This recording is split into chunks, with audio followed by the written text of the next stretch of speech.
Super Saravana stores அத்தனை பேரும் அள்ளும் ஆடி தள்ளுபடி. சென்னை நீலாங்கரையில் உள்ள எதிர்க்கட்சித் தலைவர் உதயநிதி ஸ்டாலின் இல்லத்தில் தற்போது பலத்த போலீஸ் பாதுகாப்பு போடப்பட்டிருக்கிறது. மேலும் விவரங்களை எமது செய்தியாளர் சாலமன் வழங்கிட கேட்கலாம். சாலமன், தற்போது அங்கு நிலவக்கூடிய சூழல் என்ன? முழு விவரங்களை பதிவு பண்ணுங்க. தஞ்சாவூர்ல திமுக சார்புல நேற்று நடைபெற்ற காவிரி உரிமை போராட்டத்தின் போது அப்போது எதிர்கட்சி தலைவரான உதயநிதி ஸ்டாலின் முதல்வர் விஜய் குறித்து விமர்சனம் செய்து வந்தார். அப்போது இரட்டை அர்த்தத்துல ஒரு விமர்சனம் செய்ததாக கூறப்படுகிறது. இந்த கருத்தானது பெரிதளவுல சமூக வலைதளங்கள்ல பெரிதளவு சர்ச்சையை ஏற்படுத்திய நிலையில தொடர்ச்சியாக இது தொடர்பாக புண்படுத்தும் நோக்குல எதிர்கட்சி தலைவரான உதயநிதி ஸ்டாலின் பேசியதாக கூறி தொடர்ச்சியாக தாவேகா சார்புல அவரு தஞ்சாவூர்ல இருக்கக்கூடிய காவல் நிலையம், அதே போன்று பல்வேறு இடங்கள்ல தமிழகம் முழுவதும் இன்று தாவேகாவினர் போராட்டத்தை மேற்கொள்ள திட்டமிட்டிருக்கக்கூடிய நிலையில தற்போது நீலாங்கரையில இருக்கக்கூடிய எதிர்கட்சி தலைவரான உதயநிதி ஸ்டாலின் வீட்டின் அருகே போலீசார் குவிக்கப்பட்டிருக்கிறார்கள். சுமார் 100க்கும் மேற்பட்ட போலீசார் அங்கு பாதுகாப்பு பணியில ஈடுபட்டு வருகிறார்கள்.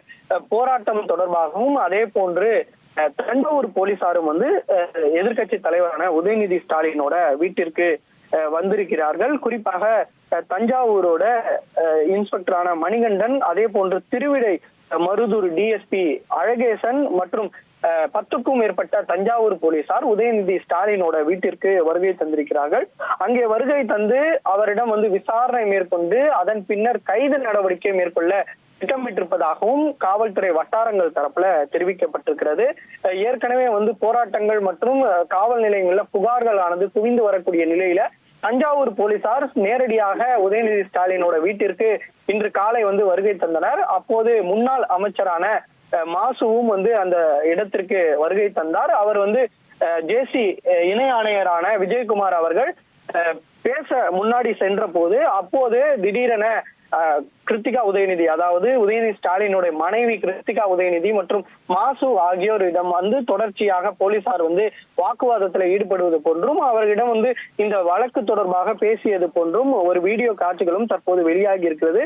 தொடர்ச்சியாக போலீசார் அங்கு சென்று குவிக்கப்பட்டிருக்கக்கூடிய நிலையில இதனால அங்கு மிகுந்த அளவுல ஒரு பரபரப்பானது ஏற்பட்டிருக்கிறது. குறிப்பாக 30க்கும் மேற்பட்ட போலீசார் அங்கு குவிக்கப்பட்டிருக்கிறதால யாரையுமே பேரிகார்டு அமைத்து அந்த சந்துக்குள்ள, அதாவது அந்த சன்ரைஸ் அவென்யூ என்ற கூடிய இடத்திற்கு உள்ளே செல்ல அனுமதி மறுக்கப்பட்டிருக்கிறது. தொடர்ச்சியாக திமுக ஆதரவாளர்களும் அங்கு குவிய தொடங்கி இருக்கிறார்கள்.